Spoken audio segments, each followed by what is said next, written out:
I should never have allowed this to happen.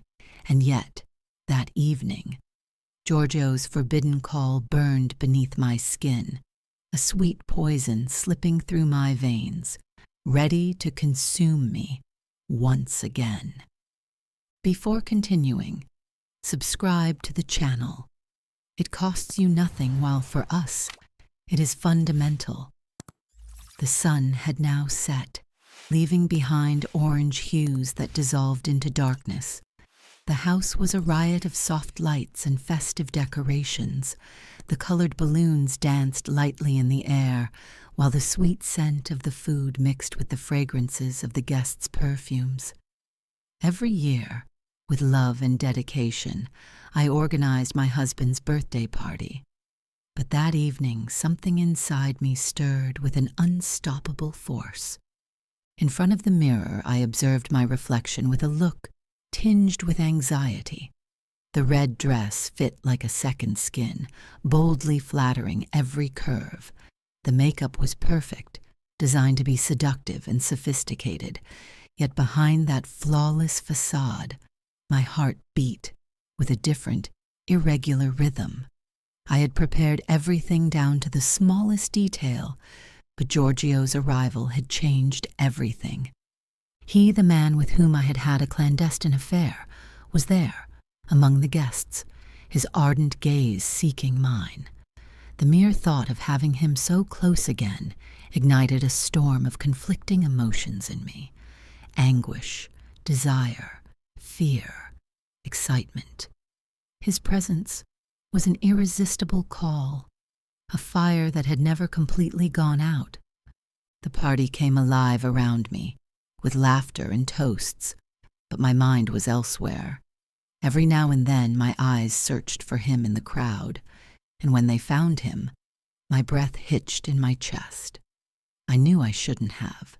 I knew that everything we had experienced belonged to a forbidden past, but the call was stronger than my will. During dinner, while voices and laughter filled the air, Giorgio approached. His gaze fell on me with an intensity that left me breathless. There was something dangerously intimate in the way he looked at me, as if he could still read me, as if time had not affected our bond. His words were few, simple, but full of implications. I felt the shiver of danger run down my spine. My conscience screamed to move away, but my body spoke a different language, made of tension and indelible memories. When the cake was served and the guests sang the classic Happy Birthday, I found the courage to do what my heart desired and my reason condemned. Without even thinking, I turned towards Giorgio, my heart in my mouth, and with a whisper I invited him to follow me. Our figures moved in the shadows, away from prying eyes, to my bedroom. The door closed behind us with a barely audible sound, like a seal on a secret pact. The silence was broken only by the rapid beating of our hearts. Giorgio didn't wait. His hands found my face. His lips sought mine with a hunger that seemed to have remained latent for too long. The kiss was ardent, desperate, an explosion of desire that we had forcefully repressed. Our fingers intertwined in a feverish dance, exploring us, as if time had stopped, as if nothing mattered anymore outside of that room. Then suddenly reality hit us like a sudden storm. The door flew open without warning. I tensed. My breath stopped in my chest as time seemed to shatter into 1,000 splinters. My mother was there, motionless in the doorway, her face frozen in an expression of disbelief and pain. The silence became a boulder that crushed us, heavy and ineluctable. My mother's eyes shone with disappointment. Her gaze dug into me, tearing apart every certainty, every justification I could have found. Giorgio walked away from me, his face pale and shocked, unable to utter a word. A breath of voice escaped my mother's lips.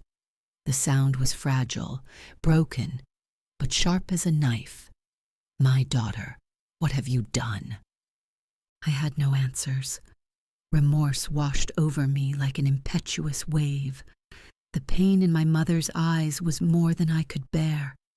I felt the tears welling up, and as my mother turned and walked out without saying anything else, a part of me died with her. Giorgio lowered his gaze. "I have to go," he murmured, his voice barely a breath. I wanted to stop him. I wanted to cling to him and deny the inevitable, but I knew it was too late. I was left alone. The party continued beyond the window, unaware of the disaster I had caused. The laughter of the guests seemed like a distant echo, almost unreal. I felt lost, crushed by the weight of my actions. Shortly thereafter, my husband entered the room. His face was marked by a hint of concern. "Where have you been?" he asked sweetly, unaware of the storm ravaging me inside. I couldn't hold his gaze. Every word was a boulder stuck in my throat, but finally, through the tears, the truth slipped out. "I betrayed you." His face transformed into a mosaic of emotions, first disbelief, then pain, finally a deafening silence. There were no shouts, no accusations, just the chill of irrefutable awareness. He stood up, without saying anything, and left the room, leaving me alone with my regrets. The party continued outside, but for me it was over. Every laugh, every toast was just a blade that sank deeper into my soul. When the last light finally went out and the guests left, I remained there, a drifting wreck, wrapped in a silence as heavy as a condemnation. My husband didn't come home that night. His place in bed remained empty, an absence that weighed like a boulder. I collapsed on the sofa, my body shaking with sobs. Every breath was a torment, every thought a condemnation. There was no immediate redemption, just a long road of pain and remorse. And as sleep enveloped me, the only thought that accompanied me was one. I had destroyed everything, and I didn't know if I could ever rebuild it. Sitting on the bed, wrapped in the shadow of the night, the weight of thoughts gathered in her chest like a boulder impossible to lift.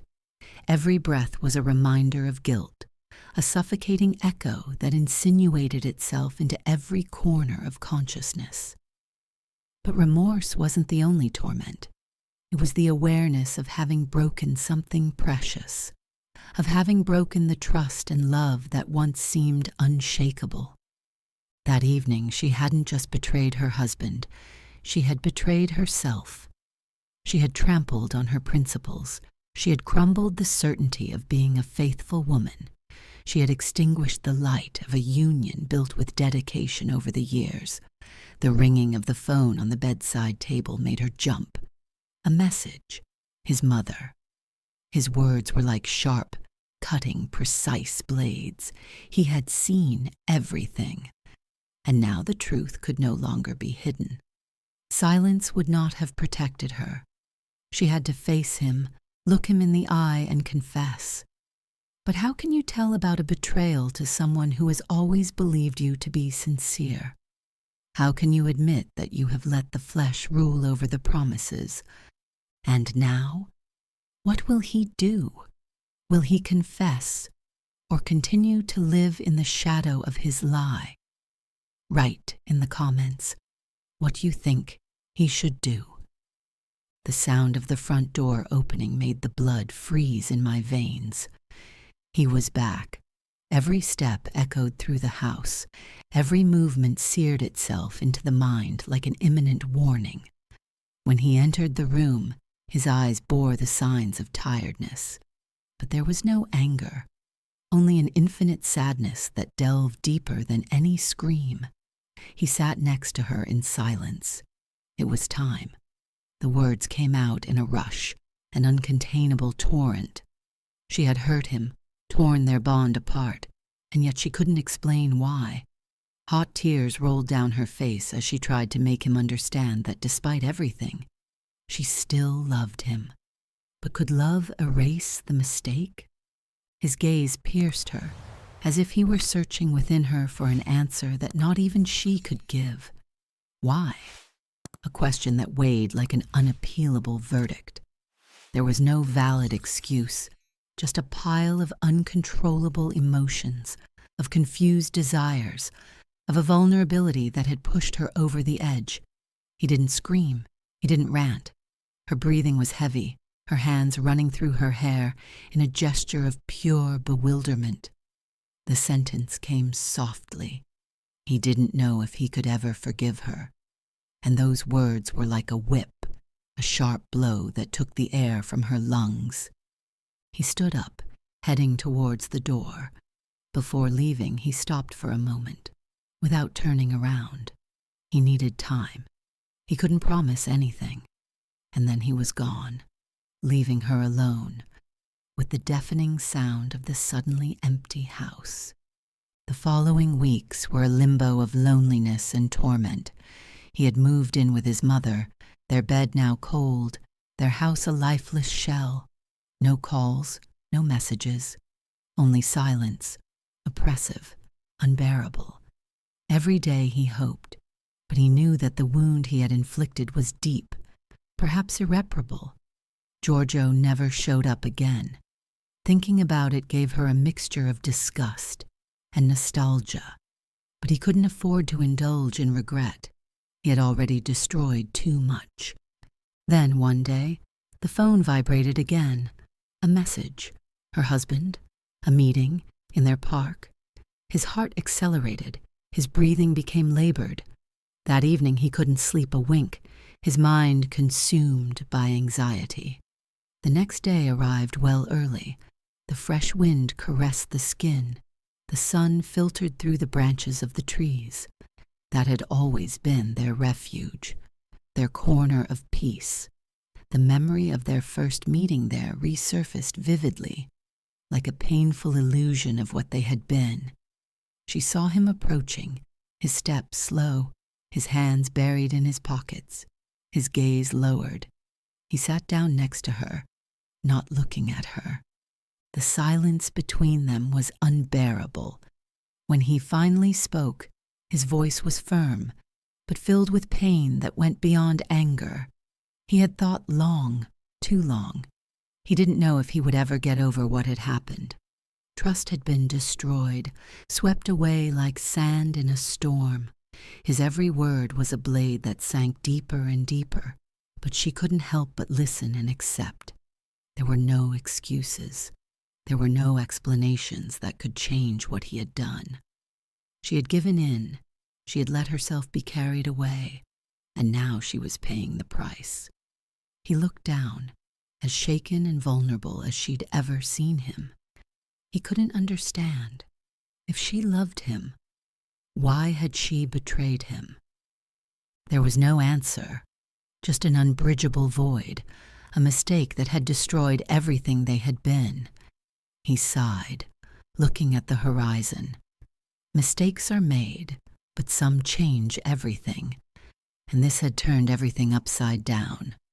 A lump in her throat restricted her breathing, preventing her from uttering a word. Terror paralyzed her, yet she had to know. What would happen now? His silence was more deafening than any response. He remained still for a long moment, almost hesitant, before letting out words full of icy pain. He needed time to understand if the possibility of forgiveness still existed, if that now broken bond could be rebuilt. But for now, distance was necessary, the separation. Those words hit her like a blade plunged into her chest. She knew it could happen. She had prepared herself for the idea, yet hearing it with her own ears made everything incredibly real. Their story, that future they had imagined together, was now suspended on a thin thread, ready to break. He whispered his desperation, trying to cling to the last remaining hope. He would have done anything, to show him that they could start again. But he, with his gaze veiled in pain, gave her no certainties. He couldn't promise her anything, just the need for space, for both. He looked at her one last time before turning his back on her and walking away. She remained there, watching him go, her heart heavy, and her breathing broken by anguish. The only companion she had left now was uncertainty. She returned home with a deep sense of emptiness, as if a part of herself had been torn away, leaving her bleeding. The pain was an open wound, impossible to ignore. She had to respect his need for distance, even if it meant facing the weight of his choices alone.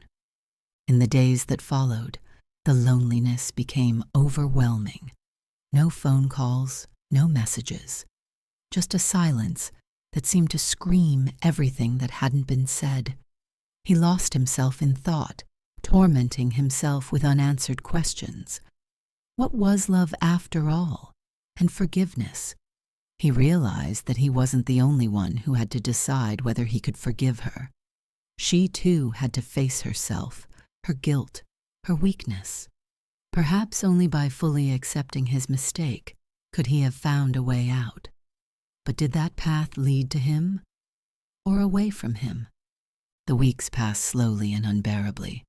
Every day without news from him tore her soul a little more. She had lost not only him, but herself as well. Then, one morning, the phone vibrated. A message, just one simple message. It was him, an invitation to meet. Her heart leapt into her throat. A shiver of fear and hope ran through her. Finally, after all that silence, there was a signal, a comparison. He didn't know what to expect, but he would face anything. They met again, in the same place where everything had collapsed. When she saw him approaching, she immediately noticed the change. He seemed different, calmer, as if he had found an answer within himself. She too had changed. He felt it on his skin, in the way his heart beat differently. They sat on the bench and for long minutes remained immersed in a silence full of emotions. It was he who broke it, speaking in a voice that seemed to come from a distant place, a place of sleepless nights and painful thoughts. He had thought about it. He had been trying to figure out what everything that had happened really meant. And he had come to a conclusion. He still loved her. Those words hit her like a sudden wave. The heart stopped for a moment, as if unable to truly understand. But the sweetness of that admission lasted only a breath. Love wasn't enough. It couldn't be enough. Trust had been shattered, and without it, there was no future. Every time he looked at her, he would remember. Every caress, every kiss, every laugh would have been contaminated by the poison of doubt. Living like this would have been impossible, neither for him nor for her. An excruciating pain tightened her chest. He had hoped, prayed, believed that there was a chance to start again. But now he saw reality for what it was. There was no way to undo what he had done, and there was no way to expect him to forget. It was over. His words were final, like a door closing with a dull, irreversible sound. He stood up, looked at her one last time, with that silent sadness that hurts more than any scream. She was sorry it had happened this way, but maybe it really was better for both of them. She said nothing. He didn't have the strength. She watched him walk away, knowing that this was the last moment she would ever see him as her husband. She sat there for an indefinite amount of time as the sun slowly sank to the horizon. The world was collapsing around her. Yet, in the deepest pain, a strange sensation began to make its way. He had faced the truth. She had looked the weight of her actions in the eyes, and now there were no more illusions to protect her. Maybe, one day she would find a way to forgive herself. Perhaps. But at that moment he knew only one thing. Life would go on. And somehow, she would get on with it. If you want to receive new videos of the series, write, "I want the sequel," in the comments. If you like the video, leave a like and subscribe to the channel to receive a preview of future publications. Thank you,